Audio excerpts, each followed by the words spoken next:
My fondest memory as a nurse probably has to be when I first started. I hadn't been there very long. I hadn't been a nurse. I was a baby nurse. And I had a patient and she had a lot of stuff going on, and it just made for a very high anxiety, high risk pregnancy altogether.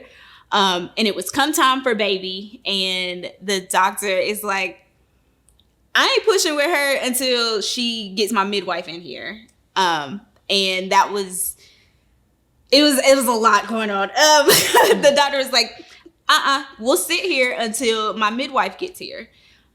We were expecting it to be a very large baby, over 9 pounds, well over 9 pounds. And that has a whole lot of complications that comes with it on its own. And the fact that the doctor was wanting that collaborative care from somebody else who deals with these kinds of high risk situations in a different perspective really said something to me. This is collaborative care. We have a doctor, a midwife, and a nurse, and we're all working together to get this patient's child here safely.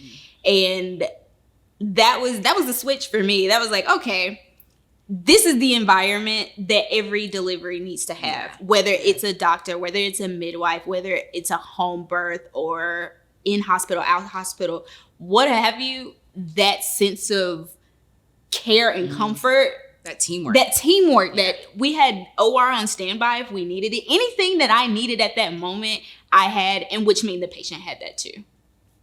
So that's my fondest memory.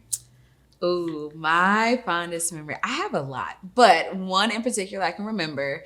Again, I was very new in the L&D world. Like, I've maybe been a nurse for about a year, like a labor and delivery nurse for about a year. I had this patient who came in labor. She was laboring, very much so laboring. However, she wanted to have a water birth, which is fine. She wanted to have a water birth. However, in order to have a water birth, she needed to meet like a certain criteria. And to rule her out for preeclampsia, we had to draw some labs on her to get them sent down. So in the meantime, she was not allowed to get in the tub because that's a stipulation. If you're going to get in the water, you need to remain low risk. So we were waiting for her labs to come back. She's continuing to like contract and breathe through it. So I was not in the room for a few minutes, and the midwife comes to me and she says, okay, well, her labs came back. She's good to get in the water. So maybe 45 minutes had passed between like initially blowing up the tub and all of that to this moment right here. So I walk in the room to let the patient know, you're good, mama, to go ahead and get in the water. I walk in the bathroom. She's sitting on the toilet and she looks at me and she says, I feel like I got to push. And I said, okay. Yeah. So I don't want to have a baby on the toilet. So I'm like, okay, well, let's go ahead and get you back in bed and we'll see. Maybe it is just time to have a baby. I was actually there for that. She was there that night.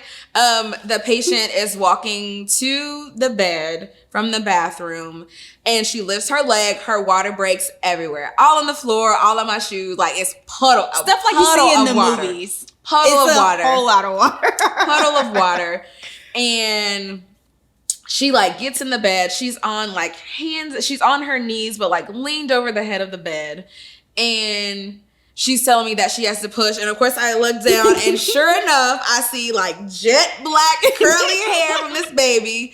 So I pull out the emergency cord. I'm like, I need hands. I need my midwife. I didn't have a delivery table. I had nothing because when I saw her less than an hour ago, she was just laboring. She was not about to have a baby.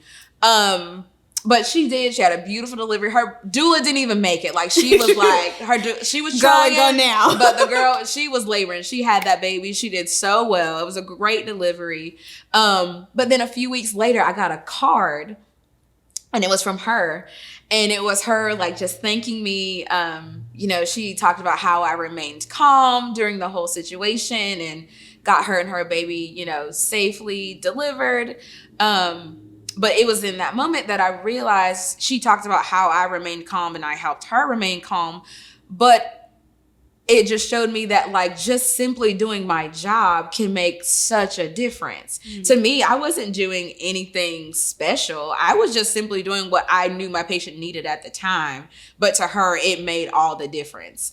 And so getting that and just realize, because again, like the delivery was a lot of energy because it happened so quickly. But in the moment, I didn't feel like I was doing anything special. But to her, it seemed like, no, you meant that was the game changer, was you being there and staying calm, and that kept me calm, so that I could have a good delivery. And so that's probably one of my fondest memories.